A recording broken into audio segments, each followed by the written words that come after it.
देखे होंगे, प्रोटोटाइप में भी कई सारे फेज देखे होंगे, और हमारा एवोल्यूशनरी मॉडल में भी आपने कई सारे उसमें कोर कोड देखे हैं, ठीक है, उसमें हमारे कोर फेजेस देखे हैं। तो मैं वी मॉडल की अगर बात करूंगा, अच्छा वी मॉडल हर सारे मॉडल से आपका थोड़ा सा डिफरेंट मॉडल है। इसमें होता क्या है, एक ही फेज कंप्लीट होने के बाद टेस्टिंग होती है, देन सेकंड मॉडल कंप्लीट होने के बाद भी हमारा टेस्टिंग चलता है, साथ में थर्ड मॉडल, ऐसे हमारे 5-6 फेजेस हैं, 5 फेज है, सब फेज कंप्लीट होने के बाद देन इधर साथ में उसका टेस्टिंग भी चलता है। मतलब पहला फेज कंप्लीट कर लिया, देन आप टेस्टिंग कर लो, सेकंड फेज कंप्लीट कर लिया, टेस्टिंग कर लो, third phase testing, support testing, fifth testing, और देन हमारा वी मॉडल बनके कंप्लीट हो जाएगा। एक वी आकार में होता है जिसमें एक फेज से हमारा लाइन बाय लाइन चलता है और इधर हमारा टेस्टिंग चलता है, टेस्टिंग भी हमारा साथ में कनेक्टेड होता है। चलिए मैं अभी आपको डायग्राम में सारा चीजें एक्सप्लेन कर दूंगा। तो आज हम बात कर रहे हैं वी मॉडल की।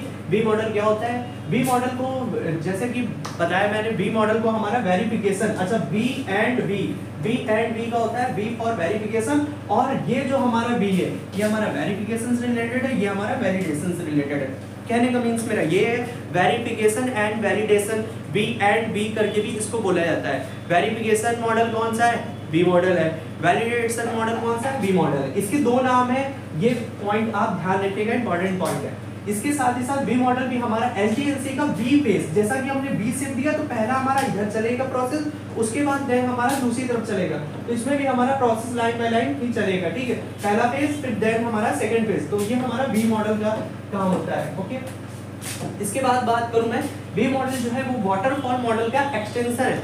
वाटरफॉल मॉडल से थोड़ा सा एडवांस है। वाटरफॉल मॉडल में लाइन बाय लाइन चलता है, रिव्यू एंड अपडेट होता रहता है ना। वी मॉडल में हमारा क्या है, ये थोड़ा सा हमारा एक्सटेंशन है, ठीक है। ये निर्धारित करता है कि प्रत्येक डेवलपमेंट में फेज में टेस्टिंग फेज से जुड़ा होता है। मतलब कि अगर हमारा वी वाटरफॉल मॉडल की बात करूंगा तो उसमें रिव्यू एंड चेक अपडेट होता रहता है ना। एक मॉडल कंप्लीट हुआ, रिक्वायरमेंट, फिर review and update, planning, review and update, then फिर हमारा अगर हमारा डिजाइनिंग हुआ, फिर हमारा रिव्यू एंड अपडेट होता था ना। नीचे लास्ट में एक होता होगा, अगर आपको ध्यान होगा, आपने ध्यान दिया होगा, आप मेरी वाटरफॉल मॉडल वीडियो देख सकते हैं, वो टॉपिक समझने के बाद आप फिर से आप स्टार्ट कर सकते हैं, ओके।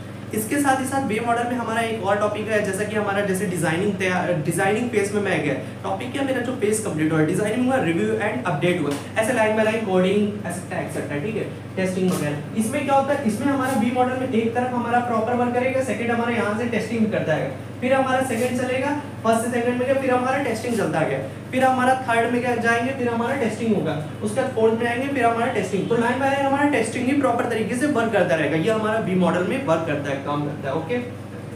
वी मॉडल हमारा वाटरफॉल मॉडल का एक्सटेंशन। इसके साथ ही साथ सॉफ्टवेयर डेवलपमेंट के प्रत्येक फेज के लिए टेस्टिंग फेज होता है, जैसा कि अभी मैंने बताया, एक फेज कंप्लीट होगा देन टेस्टिंग हो जाएगा, ठीक है। ये बहुत ही ज्यादा डिसिप्लिन मॉडल होता है, डिसिप्लिन मॉडल प्रोसेस प्रो